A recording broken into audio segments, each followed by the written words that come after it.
Hey everyone, this is Justine from Layton Township Library. It's time to cook up literature.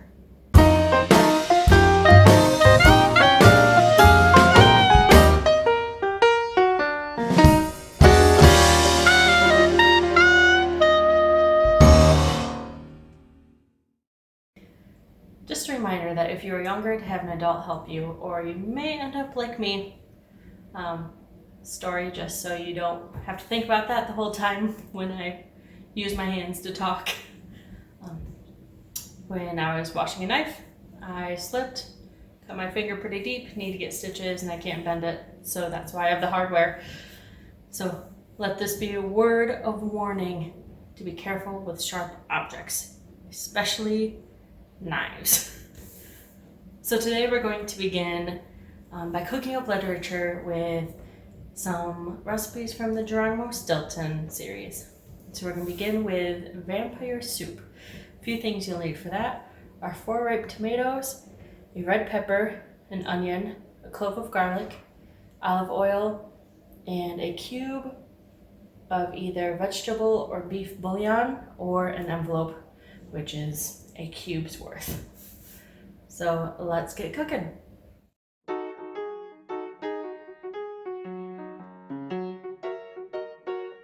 We're going to start by preheating our oven to 325 degrees.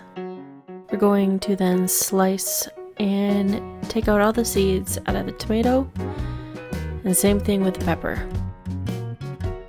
And then you'll take an onion and dice it all up. I put all of the tomatoes and peppers onto a baking sheet so we can roast them in the oven.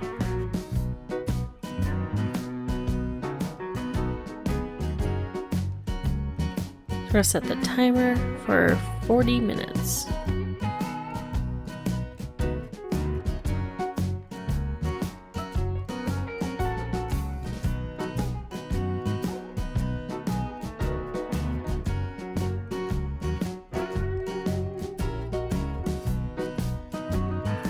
While that's roasting on medium heat, we're going to add our olive oil.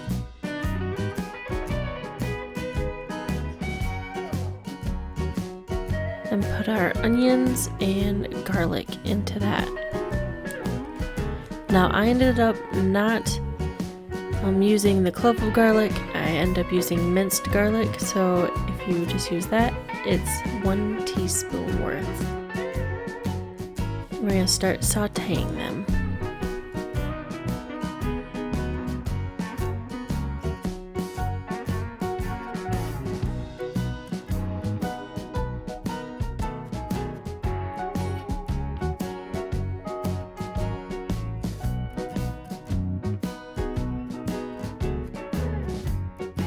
And take out the tomatoes and peppers.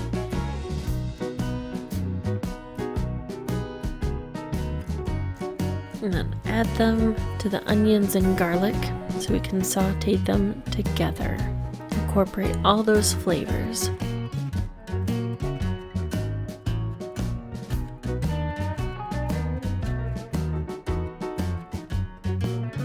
And don't forget to stir this every once in a while to make sure that nothing is burning and sticking to the bottom of your pan.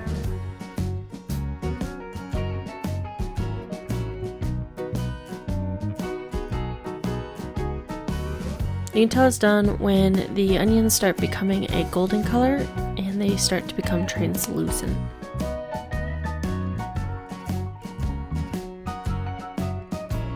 Then going to place it all into a food processor, and if you don't have a food processor, you can add it all into a blender and it will work just as well.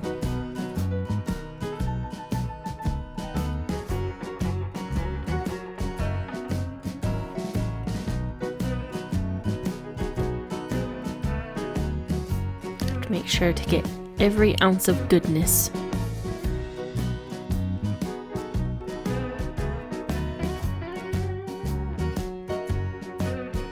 You're going to blend it.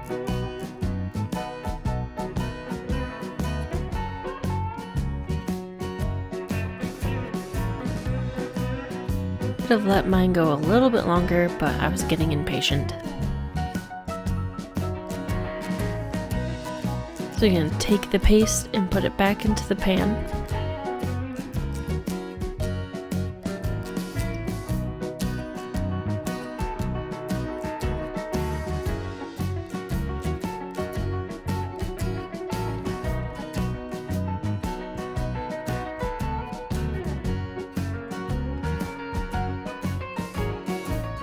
We're then going to take 2 cups of hot water.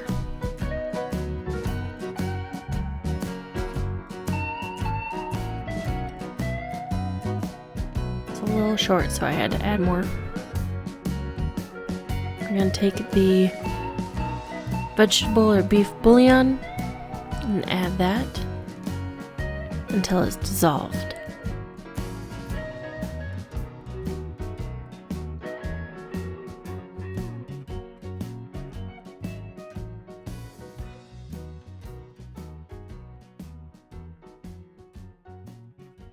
We're going to put our pan back on a medium heat.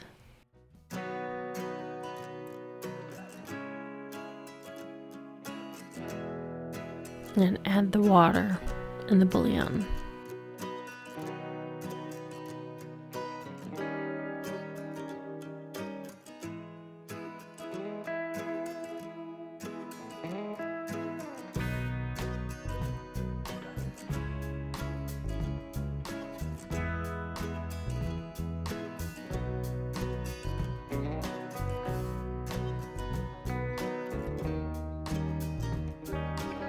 You cook it until it starts to bubble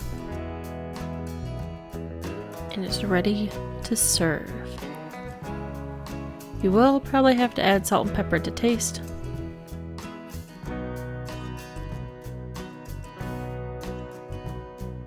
And there you have vampire soup. We're now going to make some cheesy full cake. You preheat the oven to 350 degrees. So for the crust you'll need about 14 graham crackers, which will crumble up in a bit. You need 1/4 cup of melted butter and 4 tablespoons of sugar.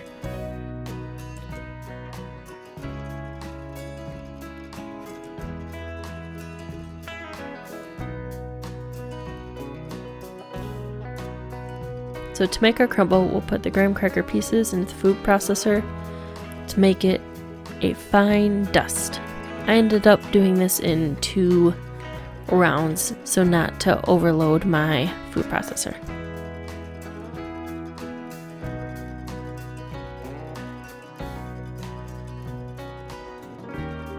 You combine all of those ingredients into a bowl and use a fork to combine them all. And make sure you get everything coated and not have any huge chunks.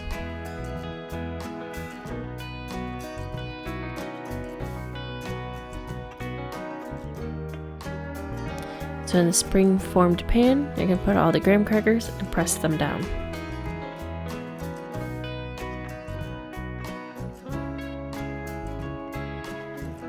If you don't want to use your hands, you can use the back of a measuring cup.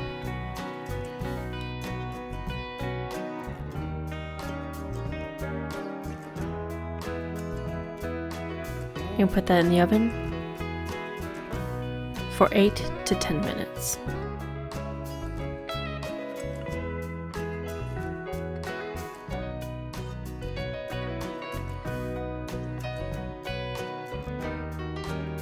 Your timer's done. You will take the crust out and let it cool.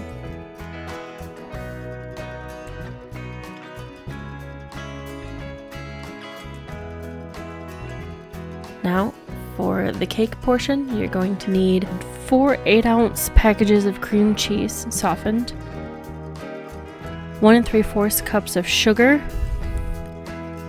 a tablespoon of vanilla, and 5 large eggs.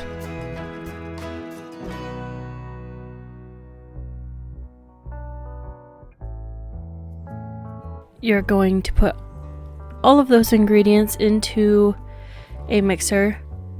I am lucky enough to be able to use a KitchenAid mixer.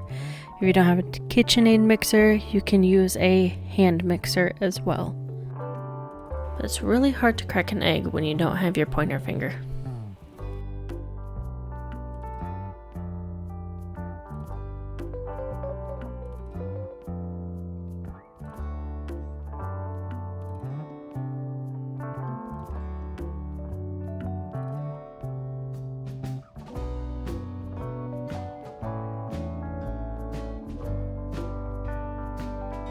You start on a low setting and then speed it up once everything is incorporated, and it will become a more creamy consistency.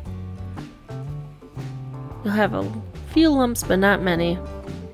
Use a spatula to check the bottom and make sure that there's no big clumps. You're able to pour it into the crust and fill the pan about 3/4 full.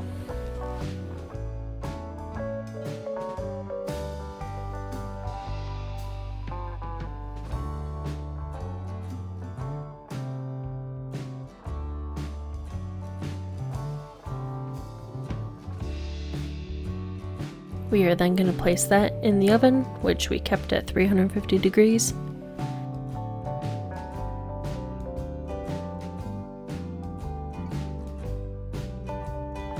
And we'll set our timer for 60 minutes.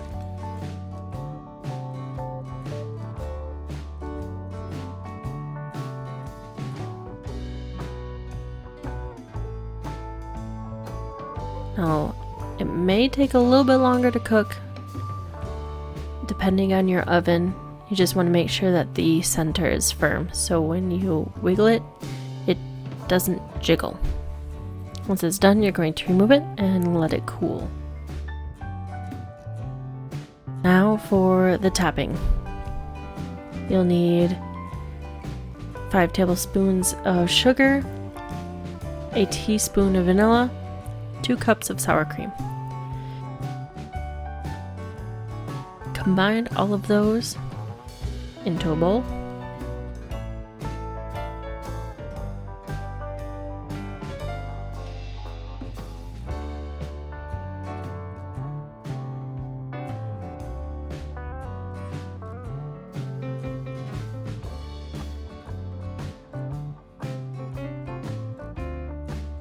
And stir it all together.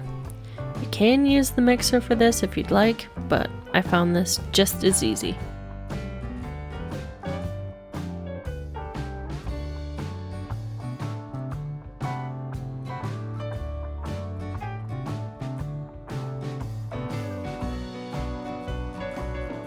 After everything is well combined and the cheesecake is cooled for at least 10 minutes, you're going to spread the topping onto the cake.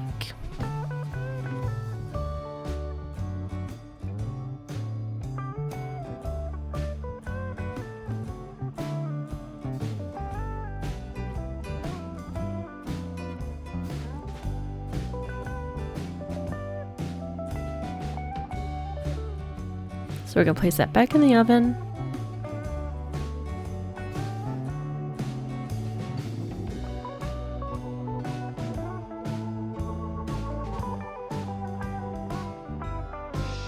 For 5 to 10 minutes, or until the topping is set.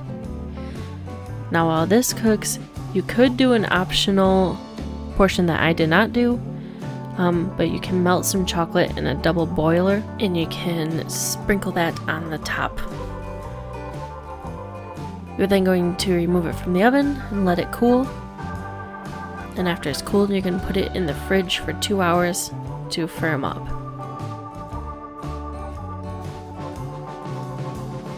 And once your 2 hours is up, or overnight, depending on how you want to do that, it's time to release the cake.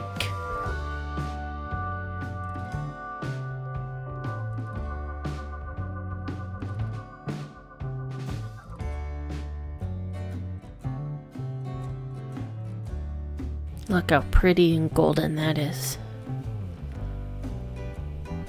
To quote my mother, it looks good enough to eat.